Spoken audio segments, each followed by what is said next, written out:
So this week we're going to ask you to start to try and hit your macronutrients as opposed to really just focusing solely on calories. So we provided with this PDF on how to hit your macros.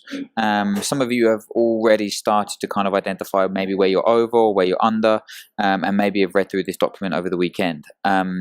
So let's just kind of use this this diary as an example here. So what we want you to do this week is to identify maybe one or two areas where you are potentially over or massively under, and change those and make those small changes this week.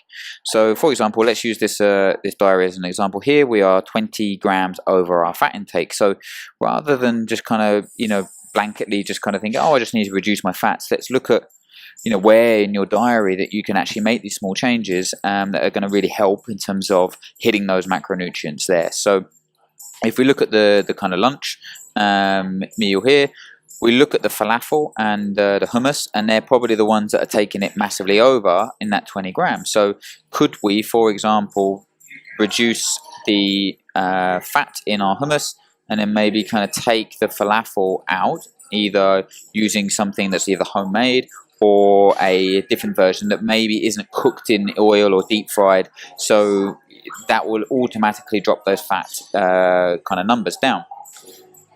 How to use the PDF to do this is we've given you advice in terms of fats here. So if you're consistently under or if you're consistently over, we can use these bits of advice to be managing our intake here. The rest of the diary, as you can see, looks pretty well balanced. He's not too far off his calories. It's just this and maybe a little bit under his protein. So changing that falafel, maybe that hummus will help. Maybe even then sneak in a little bit of protein into breakfast. So if you need to increase a certain macronutrient there, we can come over to this target. If you need to increase a single macronutrient, you can choose from this table. And then maybe if you increase 2 macronutrients, we can increase on this table. So if we look at a diary here, we can then see on a day like this, when we're maybe under on protein and under on carbohydrates, what we can look to do is, well, we know that we're over on fats again, so we need to identify where we can remove that.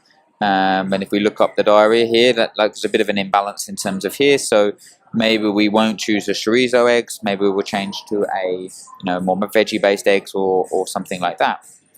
Then, if we need to increase 2 macronutrients, we can come down to here. So protein and protein and carbs. We can look at adding one of these into our diet rather than making massive changes. We could just swap one of them. And if we're looking at this kind of diary, I know that they train in around lunchtimes, so we may be even swapping or adding a little bit more, sweet potato. So we could add it to a quinoa. We could add some beans and lentils to it. We could, change and have like a little snack post the lunch to increase that. So this is what I want you to do now, and using this document to be able to kind of look at if you're over or under, and then just using your diary to be able to just make these small changes. Be very wary if we're increasing 2 or 3 macronutrients, be wary of how that's going to affect your calories.